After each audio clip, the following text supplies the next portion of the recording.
For years, Krishnamurti, this great teacher of my teacher, someone that really captured and enlivened my 20s, he said something that took me a long, long, long time to fathom. He said, few, if any, people ever really change. And that was a very difficult thing for me to understand, because your body changes, your attitude changes, your diet changes, your girlfriend changes, your boyfriend changes, your station in life changes, your position on the physical planet changes, your taste in music changes, your clothing changes, your mental attitude changes, the thoughts in your head change, the car you drive or the transport you use changes, the color of your notebook changes with time, everything changes, right? But then he says few if anybody change, few if any people really change. And it's things like that that, you know, that just, that get you. I mean, they trap you, a statement like that, and they sit inside your mind, and they go along with a whole concerto of stories, a whole symphony of changing tales in your head, memories and experiences that coalesce. And like a seed that you plant in fertile soil, the meaning of someone who said something to you that you just can't walk away from, you know that in that statement there's a whole powerhouse of possibility, but you can't quite excavate it, right? Because it requires you, it requires a revolution in your consciousness. So few, if any, people actually change. Now, so it begs the question, what is change, right? People change their political affiliation, or they change their breed of dog when the old breed dies, or they change their hairstyle. You know, as I said, there's so many things that change. So what did he mean by few, if anybody, ever changes? Because, you know, like, it's in a statement like that, not the statement itself, but the preoccupation you find with a statement like that. You're like, to describe the process in my own mind, there was this sense that there's something there. You know, I've been passionate about bird watching, and I've been passionate about different women in my life, and I've been passionate about, you know, the love of my mother, and I've been passionate about trying to heal the relationship with my father, and I've been passionate about wanting to fix relationships with wives that I've had. I've been married twice. But then you come up against the wall of this statement, you know, few if anybody ever changes in the world, few if any people ever change in the world. And it seems like such an arrogant statement, right? It seems like this profoundly arrogant statement. Who the hell are you to judge all these people, Krishnamurti?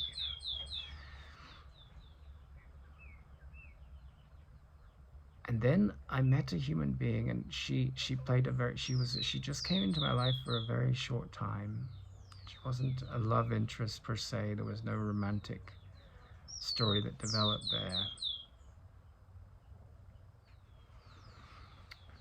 But she was sort of, in a sense, the answer to a prayer, which was to dig down into the meaning of that question. Now, there's two phases to that. There's the digging down into the meaning of the question, and there's the application of the realization of what the answer is, right? So what is real change is the meaning of the question, and how do you apply real change in the story of your perceptive universe? And so what he meant by real change was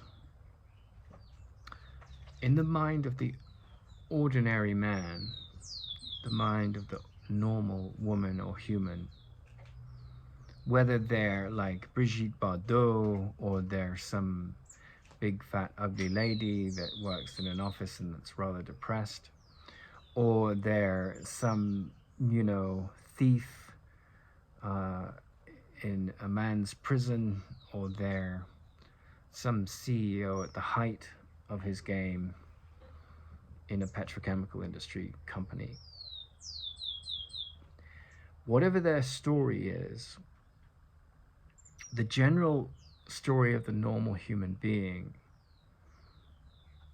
is that my mind is ruled by frustration and upset, or it's placated when I get the things I want and then it's happy. It is ruled by judgments. It is ruled by beliefs in an atheist ideal or a religious ideal. It is ruled by attacks on those things that differ from what I judge to be true.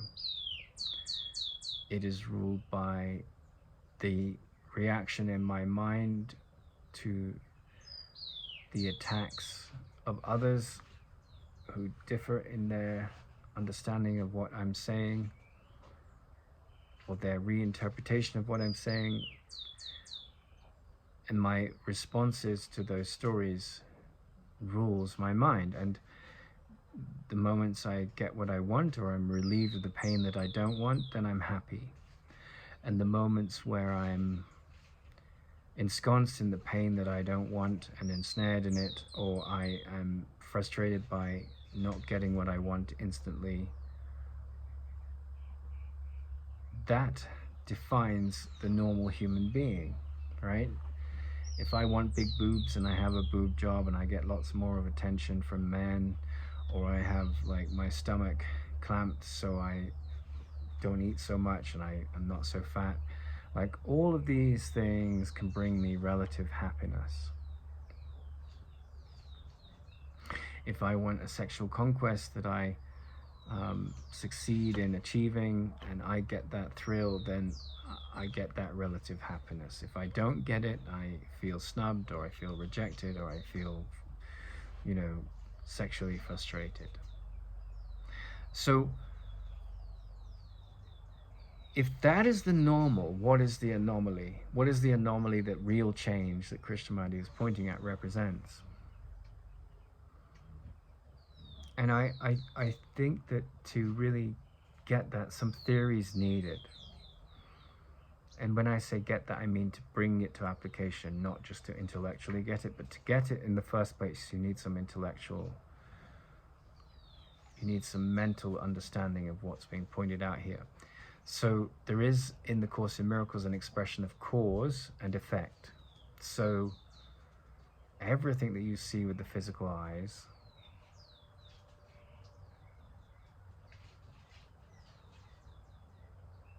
and everything that you experience at the emotional level would be described as effects. And there's a story about a woman who's in an old lady's home, and I think the assistant comes in, the young lady comes in to help, and she says, "How are you today?" And she says, "I'm really happy."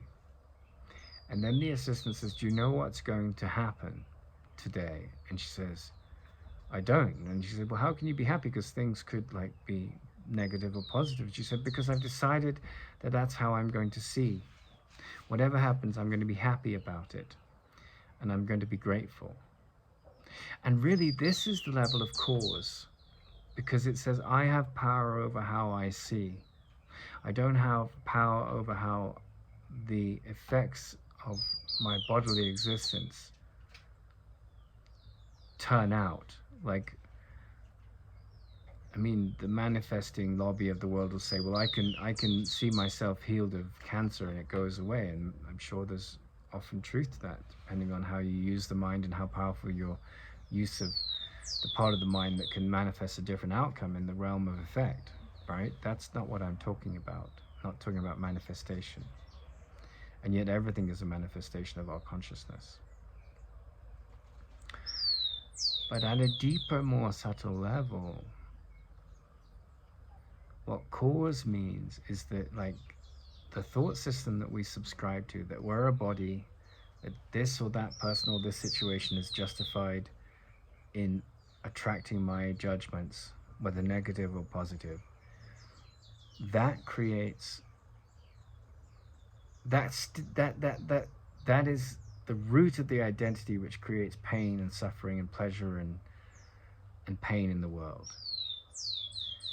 And that's the effects that we experience from that causation or projection.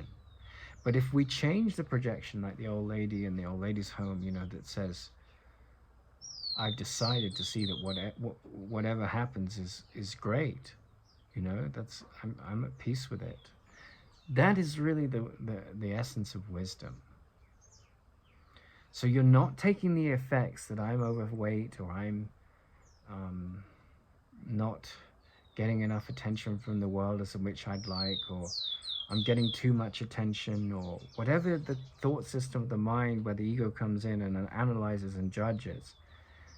Wherever that condemnational mind, whether it's the lens of that is turned on self or others, is not given free rein to operate, therein a different causational thought system is coming in. And this is the essence of real change. This is what Krishnamurti meant. You know, he says, the political activist that hates the left wing, and the political activist that hates the right wing, and the man that hates anyone or anything, he just walks around in the theater of shadows in his head, appropriating that wrath and hatred and sorrow and projecting onto different situations and people. So the cloud of that numinous negative projection scenario, the sort of projector in his mind, it shifts its attention through the course of a life. First it's this person that abused me on that level, and then it's this person that abused me on a different level in a different situation. The people, the effect, change, right? And real change is not about those things not changing. They will always change. But it's about the inner change where you're not subscribing to the view that you're a victim of your perception. So it's taking the power back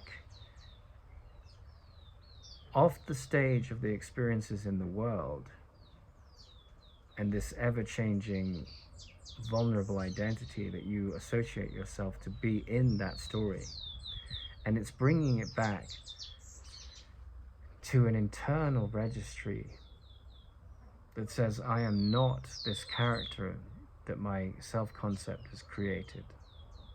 And basically Krishnamurti spent 60 years just walking around saying this. And then when he came towards the end of his life, my teacher had stepped away from him, because wisdom never breeds dependence. And somehow, of course, you know, he said, does life take care? And meaning, like, do I rise to my destiny in whatever form that is, whether it's just something I'm meant to do, which I can't avoid, because whatever's going to unfold will, or more importantly, how I see what's going on inside me. That's the real destiny of change. And so he gravitated to a place where he wasn't going to be trapped by organized religion or atheism or reaction to organized religion or reaction to atheism. None of those things were going to lead or govern his mind. He was not so superficial. He wasn't looking for a belief system to liberate him. And then, you know, he met someone like Krishnamurti who said, you know, there is something called real change, where you're just grateful, where you're very joyous and you're not tied to the leash of the egotistical mind in your head that rules where your happiness lies. And usually to get to that place, I think you have to encounter quite a few depressions and dark nights of the soul, because the ego's like, uh-oh, this one's getting away. Like, I have to hold on to this mind, otherwise it's going to destroy me. And I was in the Buddhist monastery and I said, there comes a point where the ego thought system dies and your job is to kill it. Like, and he said, because the Buddhists were so caught up in their, ideas about non-violence. Like, I remember the abbot looking at me and saying, we don't advocate killing anything here. I was like, well, sure as hell want to kill the ego. That's the most compassionate thing you can ever do for yourself or others. And it was just like two different languages were meeting, and never the twain should meet. And so he was so wrapped up in his religious philosophy and his language, and he couldn't. We were basically doing the same thing, but language was a border for him in his mind. I could see what he was saying, but he couldn't see what I was saying. But with my teacher, he came to a place where he was ripe to impart a mature monologue, which led to a dialogue with those trying to grapple with this that weren't quite as far on as he was. A mature monologue about the nature of the blocks to truth.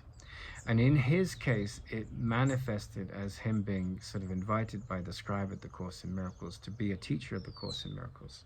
And he was the Sikh, and he could get through this language divide. And he took on that mask of speaking in a Course in the Miracles language, but he wasn't limited by belief systems. So he talked about Sikh saints and Hindu saints and Sufi saints and great scientists, and he would bring humanity to the table of what he was talking about, and what he was talking about was the ending of suffering. So it seems to me that we graduate, and that person that I met that was she said, I remember she writing an email to me, and she said, may I remind you that the Course in Miracles is a course in looking at cause, not getting lost in effect, right? And that's what makes it so powerful.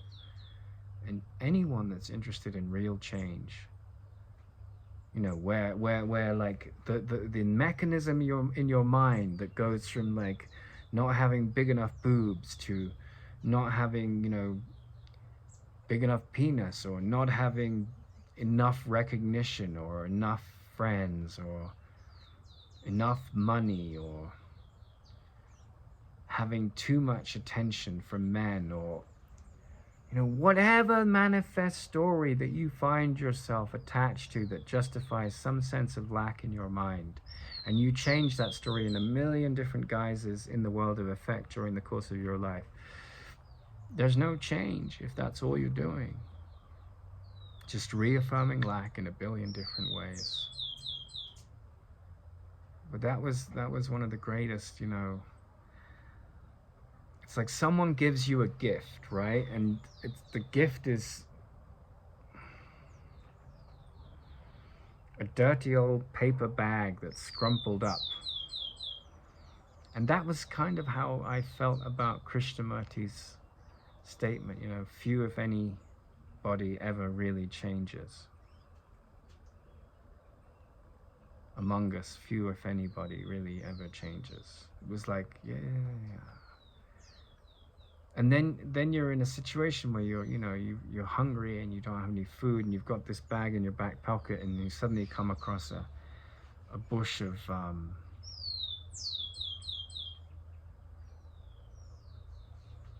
prickly pears, and they're the cactus fruit, and you use the old bag as kind of a cactus to remove the spines, and enough of the spines to get the prickly pear, and you put the prickly pear in your bag, and you gather as much as you can, and suddenly you've got a feast, but they've covered in prickly pears, and you have to get back to water or a faucet or a tap or something to wash the spines off, and then you've got food. But you couldn't have done it without the bag, because the bag allowed you to pick them off without getting, you know, uh, attacked by the spines, and it allowed you to carry them back to a place where you could wash them.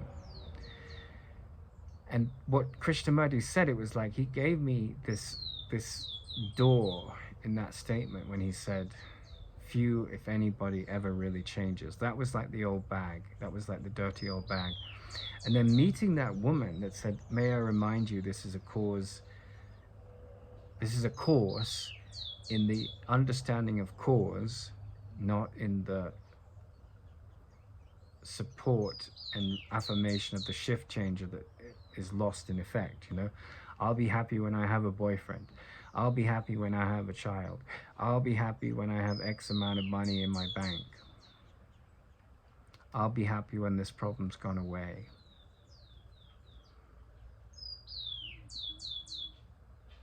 That's the effects, right? But real change says, no matter what happens in the world, I'm not a victim of the world I see.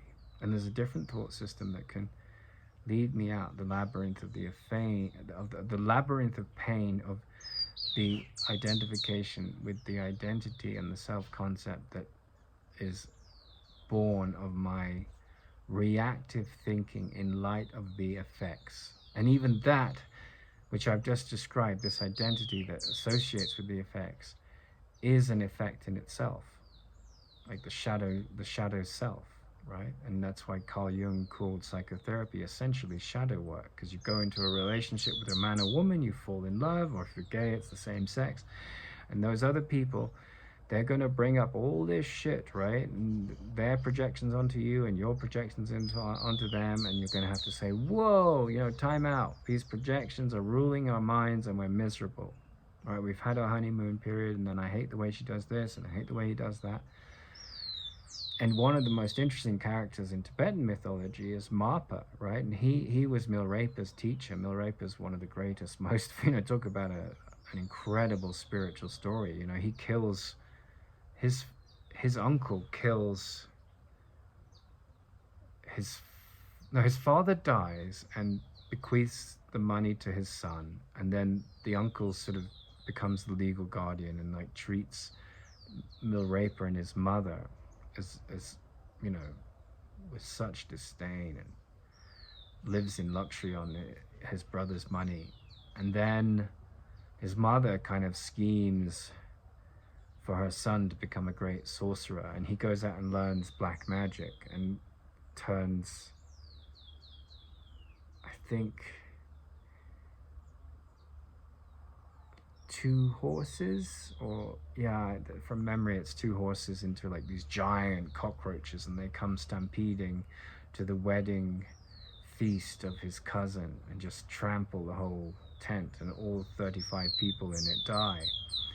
And then he goes to learn white magic to amend his bad karma, and then in the end, he meets Marpa, and that's the enlightened teacher that's beyond karma, and he goes beyond the pairs of opposites. And in Milarepa we see this incredible character. But one of the interesting things about his teacher Marpa is that he's enlightened, the teacher's enlightened, he's got an enlightened teacher, but his wife isn't enlightened, and he has to live with her. And shadow work is a little bit like finding your inner Marpa and recognizing that everyone that you see out there who you consider to be unenlightened, including yourself, is like this very intimate relationship between Marpa and his wife. And your journey is to just see everyone as enlightened, which is what Marpa does, which is what enlightenment does. It's not to judge others, not to attack others, not to defend insecure positions. That's what "in my defenselessness my safety lies" means in the Course in Miracles. I asked my teacher once, what is certainty? And he said, that's the question of a serious student, because certainty has no insecurity in it, has no defense or attack thoughts in it. And so Milarepa, he goes through this incredible transformation at the hands of this incredible teacher who himself is married to someone that's not enlightened, right? And he doesn't make it a problem. That's the essence. That's like, I've heard these stories over and over and over in my mind, and I'm sharing them now because it's come to a certain clarity in my life. Because I spent, like, instead of going to Oxford or going to university, I went to the University of listening to Tara Singh, who was this incredible teacher of the Course in Miracles. And he said something that's he said so many things, because I spent like 3 years on the River Thames in a boat after leaving Los Angeles, or a couple of years, just listening to his tapes and smoking weed, and the weed was like an affectation, but the tapes were really important. I just did odd jobs and, bought this big boat for 35 pounds. It was nothing. And I just lived, I felt time and consideration was more important than accumulation at that point. And I was really taken by Krishnamurti. One of the things that really resonated with me, and it's really come home to me in the throes of the big problems I've had recently in my life, is something he said. He said, if you're going to be with forgiveness for today, and that's not the Christian forgiveness, but the forgiveness where you wipe away the illusions in the mind by setting the mind back to zero grievances, zero attack thoughts. Doesn't mean you don't go to court and take on abusive people, but it means that you're not condemning their fearful thoughts in your mind. You're just doing whatever is practical in the world. But he said, if you're going to be with forgiveness for today,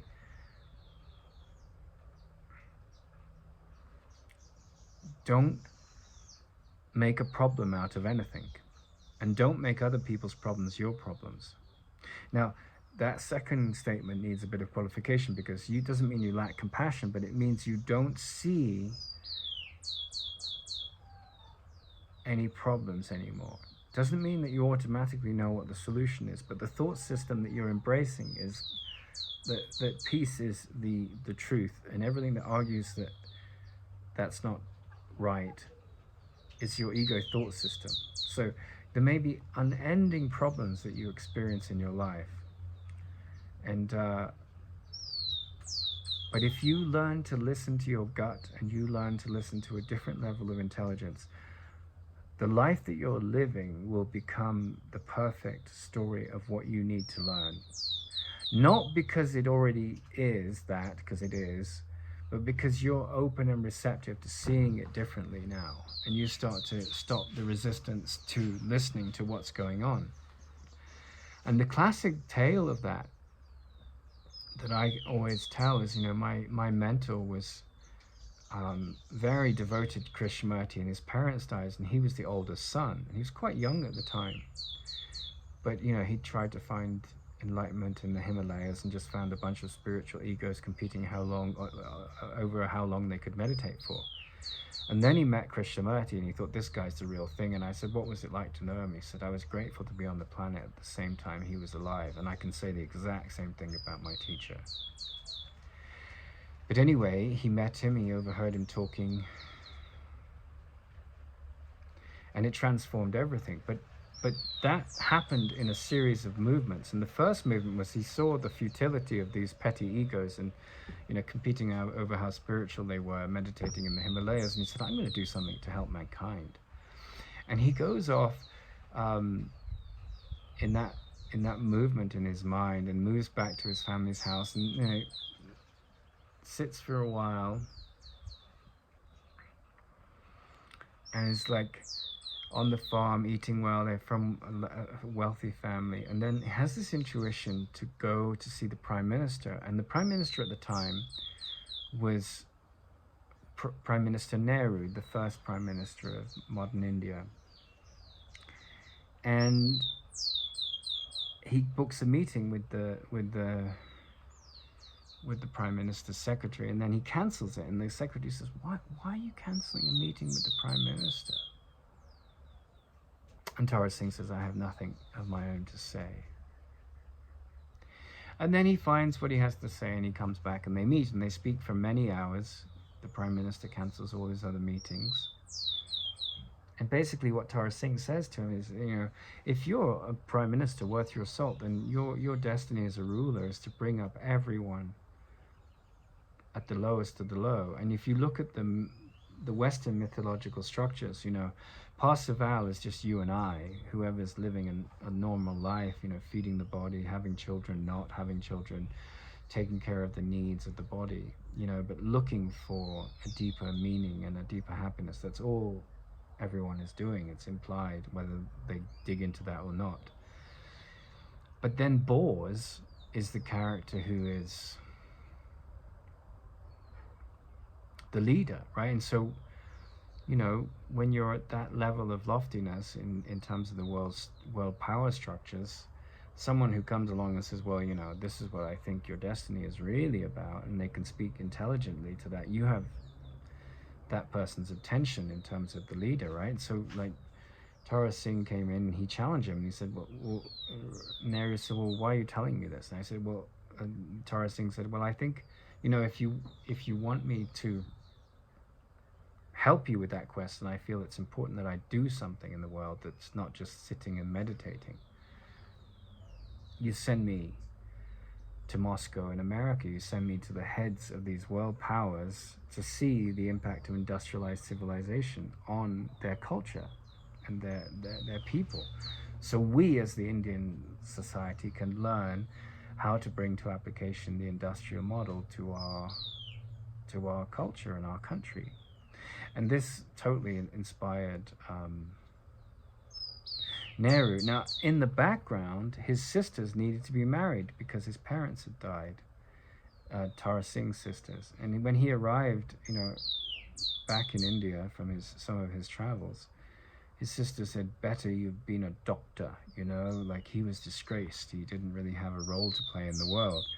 And the farm took care of the family, so there weren't any. But in Indian society, like if you're a doctor or a scientist or a lawyer, you're like everywhere, we laud those people. But he was a dropout, really, and that's a challenging position to play because, family want to say, oh, my son is this, and he's like friends with this person, and, it's all status.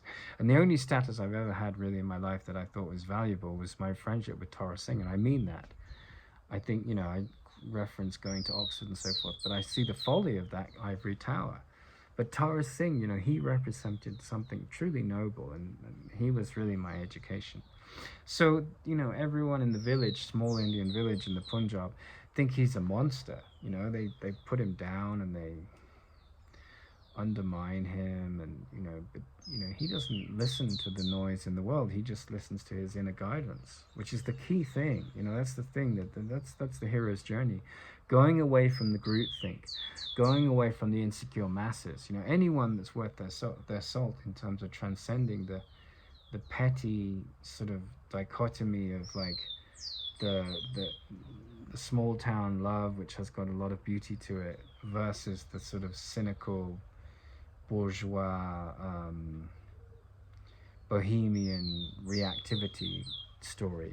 It's like there's always like the haves and the have-nots in terms of like, are you a dropout and therefore you're with us, or are you with us because you've conformed to this rather sick society and therefore you're with us? These things are going on, but then like the hero's journey is just to step out of all of that, or to stay in it and not become part of it, which is very challenging because usually we have some kind of judgment operating in our minds until we really get mature. And then he goes to see the Prime Minister, and he doesn't mention it to anyone. He has his meeting, and a few weeks go by after his meeting. At the end of the meeting, the first meeting, Prime Minister Nehru says, you're a very charismatic, interesting man. I'm very fond of you. The things you brought to my table today are very valuable. But Mr. Singh, if you want to help India, every street corner needs your help. There's poverty. You're a man of means. You come from a wealthy family. You don't need to see a prime minister to bring about change. So he goes back with his tail between his legs. He's followed his gut. And then a few weeks go by and a telegram comes to the village, and everyone in the village reads the telegram before he does. It's this big gossip. The Prime Minister knows Tara Singh, and everyone wants to marry his sisters. Suddenly, he's been the lowest of the low, but now he's friends with the prime minister, so he's really, redeemed himself in their eyes. And he doesn't live in this system of the ego thought system. He's already come a long way. And then he goes back, and Nehru says, look, young man, like, I want you to go to this dam we're building. There's British and French and German and American engineers and Indian engineers, and they're all squabbling. And essentially we need to have a report written, and I need to, figure out how to fix this. So he says, well, I don't know anything about engineering. I don't know anything about dams. And Nehru turns around to him and he says, do you think I know anything about being a prime minister? And Mr. Singh just looks at him and he's like, silenced by that statement. He says, Mr. Singh, the limousine is outside. It will take you to the airport. I want the report as soon as possible. So life has a way, even when, like, I had this horrific experience at the university where I was made out to be a monster, right? Just like Tara Singh was made out to be a monster. It was my version of that. And he wasn't, nor was I, right? Nor did I see the people that were making me out as monsters, but I could see that they had broken the rules and the law, and I had to rise up to that occasion. And why I say these stories is because, miracle-mindedness, real change, the anomaly, that rare diamond that you find in the lump of coal, maybe that doesn't happen too often if we're really honest. Most of us on one level or another see ourselves as victims of the body and victims of, when we're even more mature, victims of the mind. But there is another set of forces in life that are awakening in individuals who start to see the world from above the battleground of the ego's thought system. And that is the essence of the meaning of trust. Not trust in the world, like not trust in insurance policies or airbags or seatbelts. Now, of course, you use those things, they're fine. I'm not judging those things, but really at a deeper level, trust that everything that is unfolding is the perfect thing for you to get the kernel of the gratitude and the forgiveness that most helps you to come to your enlightened state. So that's what a changed person is. That's someone that is just like, it's like,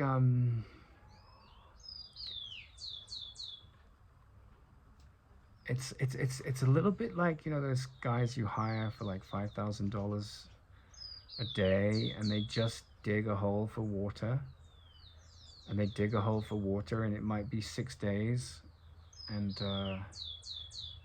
they keep digging, and they keep digging, and they keep digging, and boom, they hit water, and they hit a little bit of water, a little bit of a sprinkle, and then it becomes a slow, steady movement, and it's a gushing flow, right?